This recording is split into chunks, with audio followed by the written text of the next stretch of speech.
네, 안녕하십니까.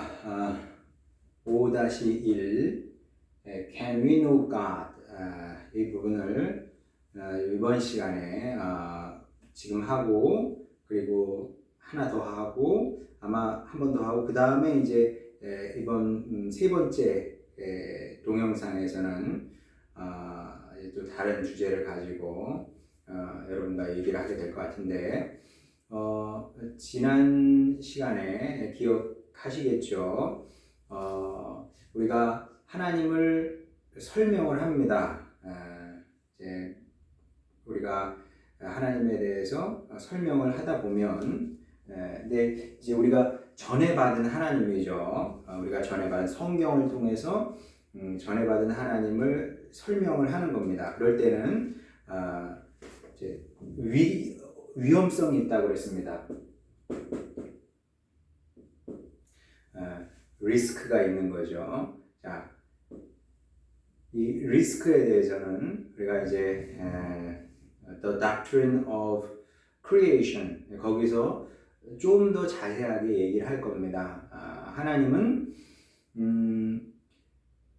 세상을 만드시고 또 사람을 만드시고 그리고 우리 사람과 관계를 그 relationship 관계를 맺고자 하지 않습니까?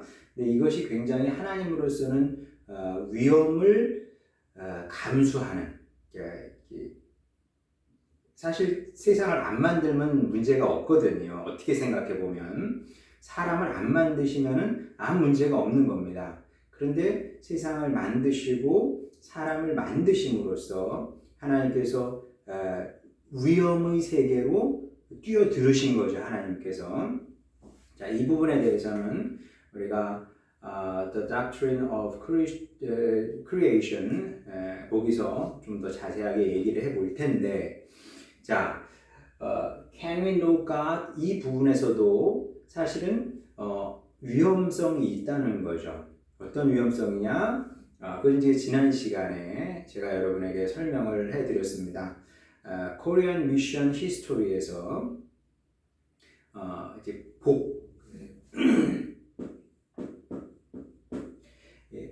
블레스가 문제가 됐던 거죠. 말하자면 성경이 말씀하고 있는 블레스와 한국인이 가지고 있는 이 개념으로 가지고 있는 이 블레스는 다르기 때문에 이게 한국 사람들이 말하자면 그 misunderstanding 이렇게 한 겁니다. 그러다 보니까 성경이 말씀하는 그 복과는 이제 다른 복을 전하게 된 건데, 이런 문제는 굉장히 많이 일어나게 됩니다. Theology History에서 Theology History가 있지 않습니까? 거기서 다양한 이제 이런 문제가 발생하게 됐는데, 근데 그것은 피할 수 없는 일이긴 했습니다. 어쩐 점에서 그러냐면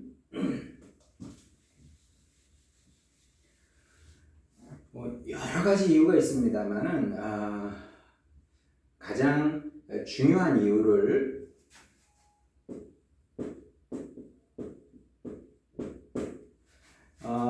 여러분 아실 겁니다. 임마누엘 칸트라는 철학자가 필라소퍼죠. 필라소퍼가 굉장히 영향력 있는 이제 18세기, 그러니까 18th century, 18세기에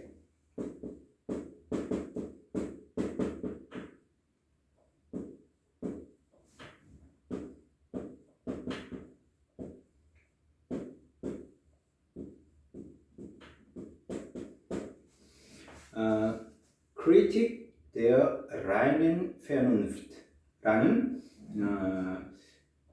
굉장히 중요한 책을 쓰게 됩니다. 그리고 이 책은 신학에도 아주 지대한 영향을 미치게 되죠. 신학자 중에서 이름 있는 신학자 중에서 이 책을 안 읽은 사람은 없다고 봐도 크게 틀리지 않을 만큼 지대한 영향을 미치게 되는데 이 책에서 칸트가 이런 말을 하죠.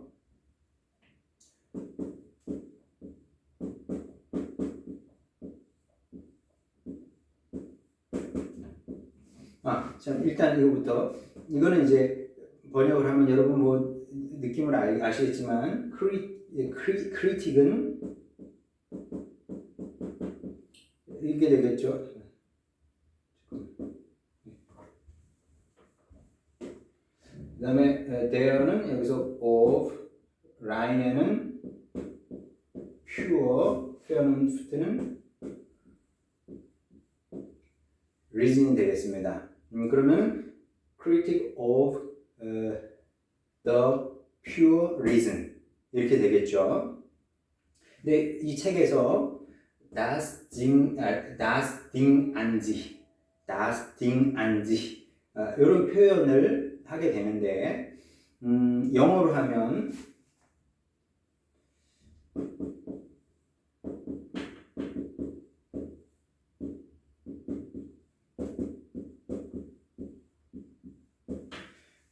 이렇게 얘기를 하고요. 한국말로는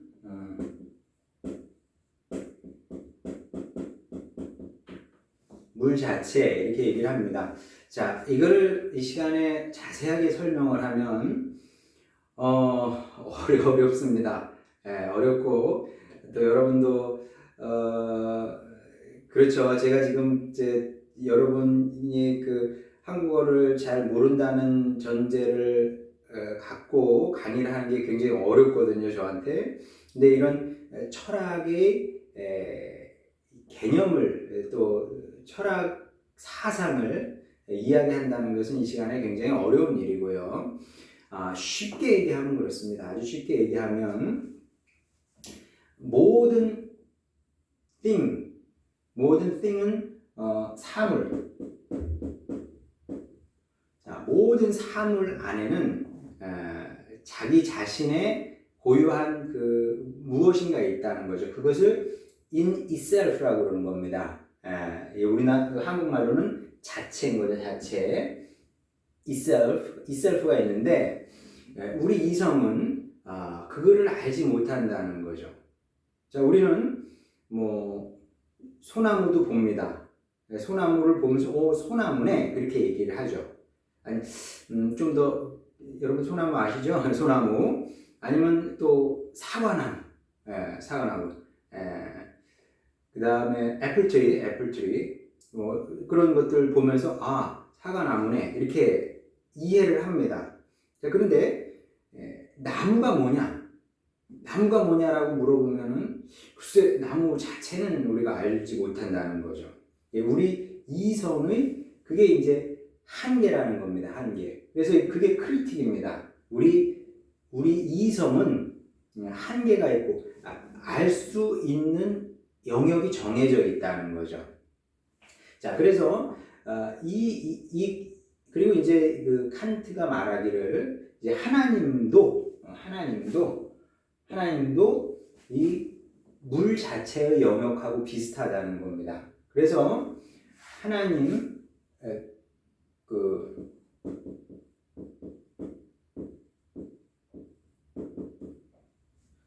Gott an sich, God itself는 우리 이성이 알지 못한다는 거죠. 알 수가 없다는 겁니다. 그래서 알지 못하기 때문에 하나님께서 어떤 도구,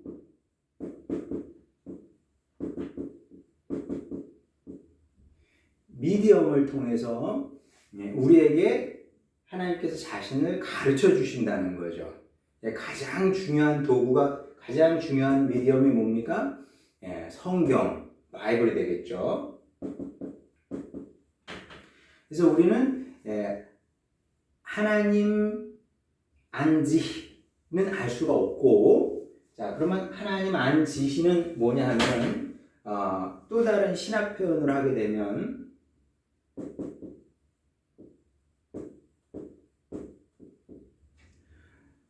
immanence of God입니다. immanence of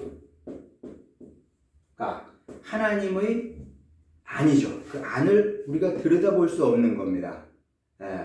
왜냐하면 만약에 우리가 다 하나님을 그렇게 들여다볼 수 있다면 마치 우리가 현미경을 가지고 마이크로스코프 가지고 이렇게 바이러스 이런 거 보지 않습니까? 아니면 박테리아 이런 걸 보거든요. 그렇게 하나님의 그 임마넌스를 볼 수 있다면 그분은 이제 하나님일 수 없는 거죠. 말하자면. 그러다 보니까 우리가 하나님에 대해서 우리가 아는 것도 제한적일 수밖에 없고 하나님을 몽땅 다 알 수가 없는 거죠. 그리고 하나님에 대한 지식에도 미스언더스탠딩이 있을 수밖에 없다. 그러다 보니까 그런 오해의 역사가 이제 교회사에서 많이 발견이 되고 그렇게 될 수밖에 없다는 거죠.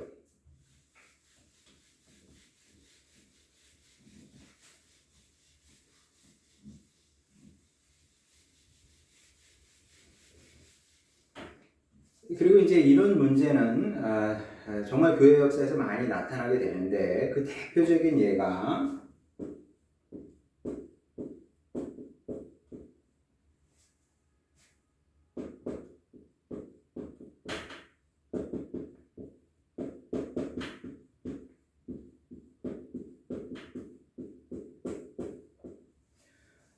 the so-called Hellenization of Gospel이 되겠습니다.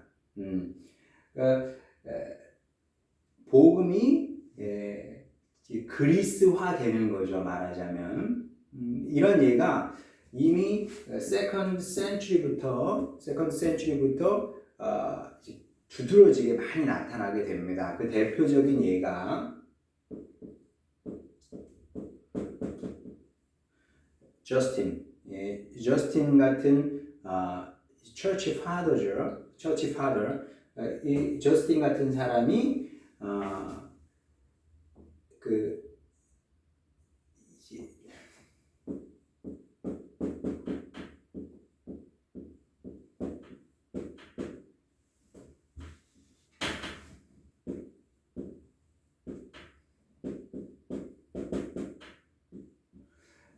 notions of Greek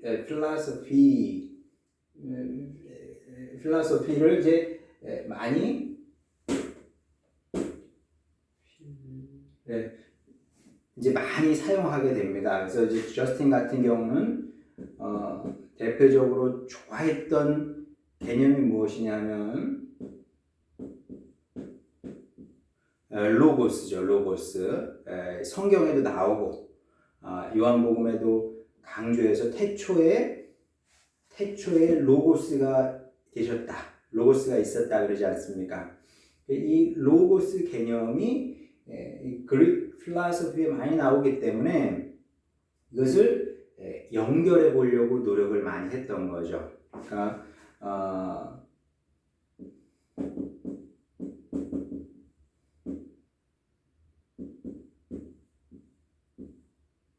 비블리컬 로고스하고 그리고 그릭 필로소피의 로고스하고 조화를 시켜보려고 애를 많이 썼던 것을 보게 됩니다. 이런 것뿐만 아니라 2세기 이후에 교부들의 글을 보게 되면 그릭 필로소피의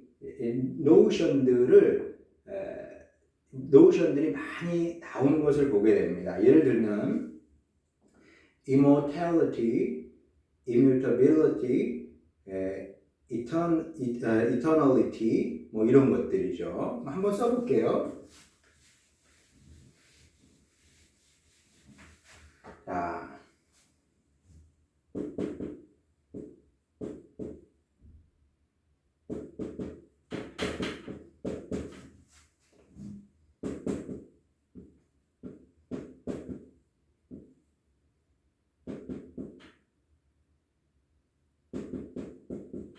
뭐 두 개만 써보죠.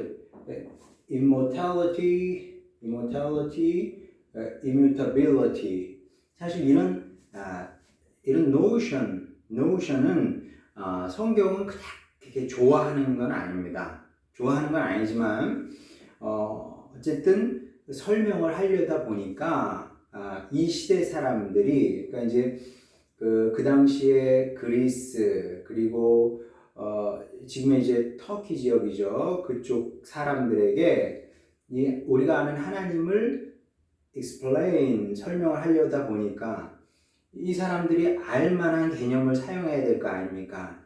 그러다 보니까 이런 철학 노션을 많이 가져다가 쓰고 또 그렇게 이제 하나님을 설명을 하려고 했던 거죠. 근데 이제 여기에 대해서 우리 텍스트북에도 나와 있습니다만은 아돌프 폰 하르낙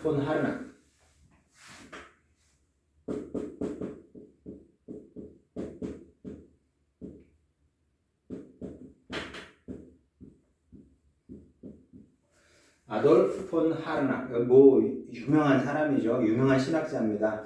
우리가 신학을 공부하는 사람들은 반드시 아돌프 폰 하르낙을 공부를 해야 할 만큼 중요한 인물인데 이분은 이 so-called Hellenization of Gospel을 뭐라고 얘기를 했냐면 inevitable and regrettable.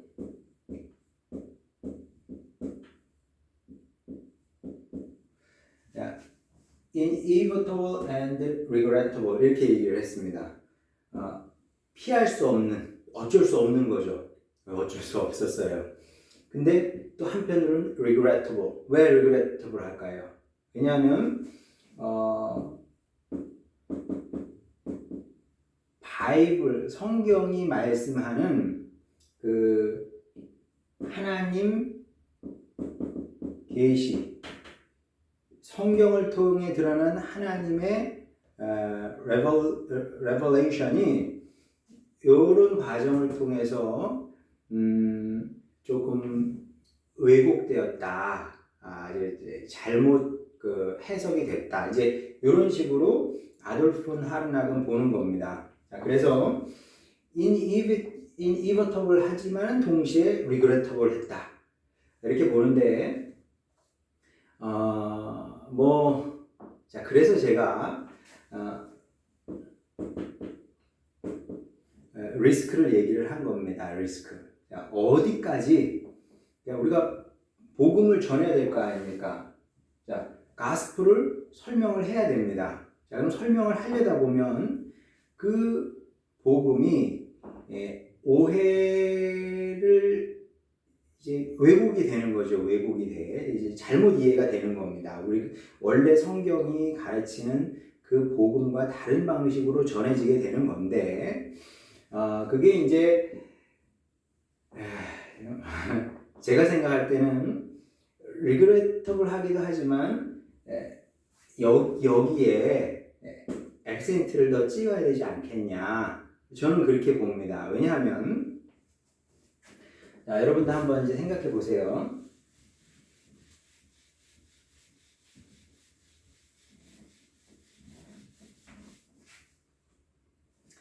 자,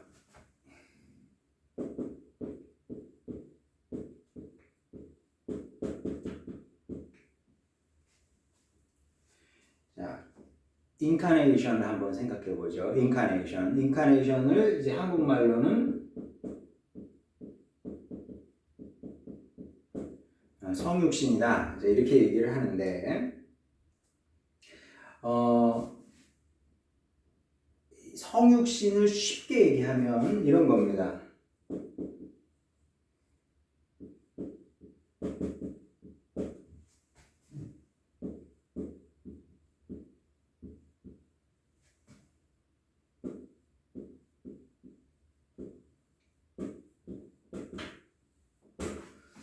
The Christ becomes a human being. 이게 인카네이션이죠. 자, 근데 이게 뭐가 문제냐 하면은 만약에 그리스도께서 사람이 되지 아니하시고 하나님의 방식으로 뭐 예를 들어서 공중에 하늘에 나타나실 수도 있을 거 아닙니까? 그래서 I am the Christ, the Savior 뭐 이런 식으로 당신을 보이실 수도 있겠죠. 그러면 미스언더스탠딩은 없을 겁니다. 그렇죠? 근데 우리 중에 하나가 된 겁니다. The Christ becomes a human being.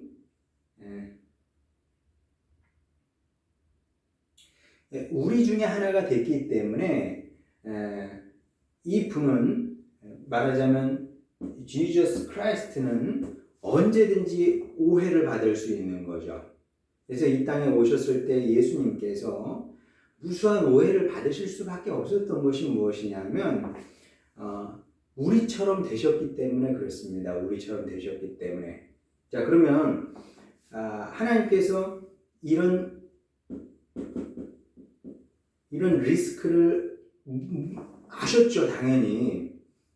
우리 중에 하나가 되면 사람처럼 돼버리면 사람들이 오해를 하는 겁니다. 예수님께서 여러분 아시는 것처럼 뭐 왕복을 입으신 것도 아니고 그 다음에 뭐 금관을 쓰시고 다니신 것도 아니거든요. 그냥 초라한 모습으로 다니신 겁니다. 그러다 보니까 사람들이 오해를 해서 이분을 십자가에 달아서 죽게 한 거죠. 근데 이런 리스크를 하나님도 알고 계셨습니다. 자, 알고 계셨는데 근데 왜 이렇게 인카네이션을 하실 수밖에 없었느냐? 자, 이거는 굉장히 긴 얘기고 또 나중에 이제 기독론에 가면 이제 우리가 기독론까지는 못 나갈 것 같은데 기독론까지 가게 되면 거기서 이제 다룰 문제이긴 하죠. 근데 하나님으로서는 그렇게 하실 수밖에 없었던 거죠.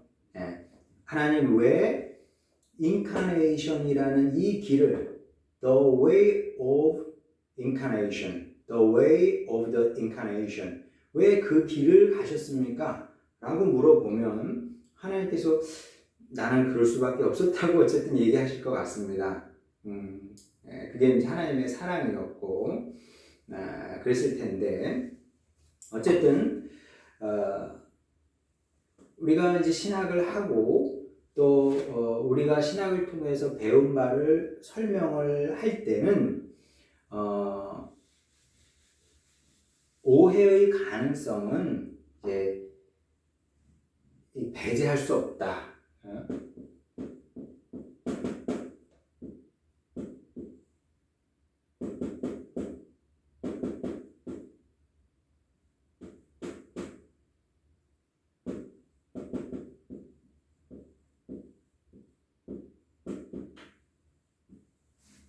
Possibilities of misunderstanding. 이거는 우리가 안고 가는 겁니다.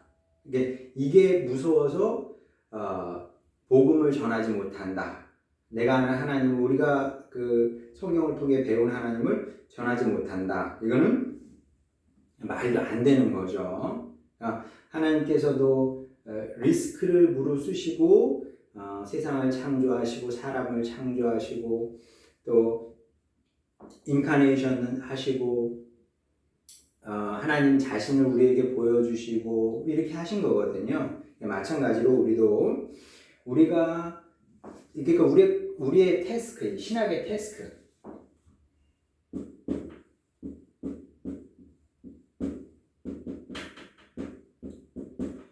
태스크 오브 theology는 뭐냐면 두 가지입니다. 하나는 우리가 성경을 통해서 전해받은 하나님을 잘 이해하려고 노력을 해야 되는 것이고요. 그리고 우리가 잘 이해를 해서 잘 설명을 하려고 하는 것. 우리 주변 사람들에게 그 하나님을 잘 설명하는 것. 이것이 신학의 두 가지 과제인 겁니다. 자, 그래서 이제 이런 말하자면 이제 신학 작업을 하다 보면 이런 리스크는 있을 수밖에 없다. 그것을 우리가 항상 생각은 하고 있어야 됩니다. 자, 그래서 여기까지 일단 하고요. 예, 다음 시간에는 그러면 우리가 전해받은 하나님은 어떤 분이냐? 성경이 강조하는 하나님은 우리가 강조해야 될 하나님, 그리고 우리가 전해야 될 하나님은 우리가 알고 전해야 되는 하나님은 어떤 분이냐? 그거는 이제 또 다음 강의에서 계속하도록 하겠습니다.